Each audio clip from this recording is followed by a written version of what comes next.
Revenons sur les deux choix que vous avez décrits, à savoir l'usage de la force militaire ou les sanctions.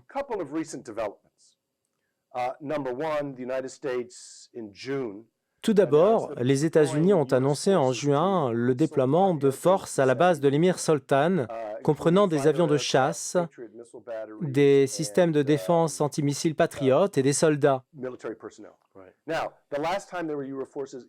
Il n'y avait plus de forces américaines dans cette base depuis l'an 2000, c'est-à-dire avant les attaques du 11 septembre.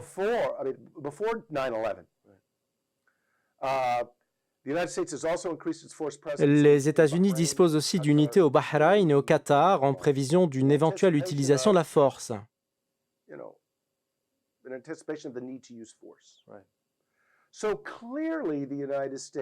Il est clair que les États-Unis sont prêts d'un point de vue logistique pour lancer une opération militaire. Le président Trump pouvait opter pour ce choix au mois de juillet quand un drone américain a été abattu par l'Iran, mais il a évité cela.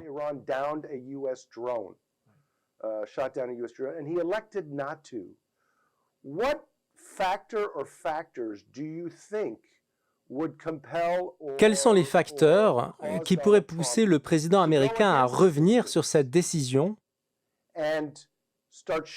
et commencer à ouvrir le feu au Moyen-Orient? On a vu le président agir, comme vous venez de le dire, en Syrie, quand le président al-Assad a commencé à utiliser des armes chimiques au printemps 2017.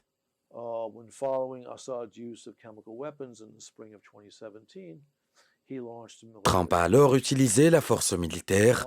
Par conséquent, il pourrait se réveiller un matin après que l'Iran eut saisi un autre tanker et décidé de riposter militairement.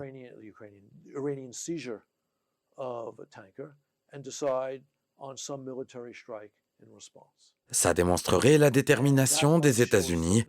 Est-ce que ça intimidera pour autant l'Iran? Ceci est une autre question.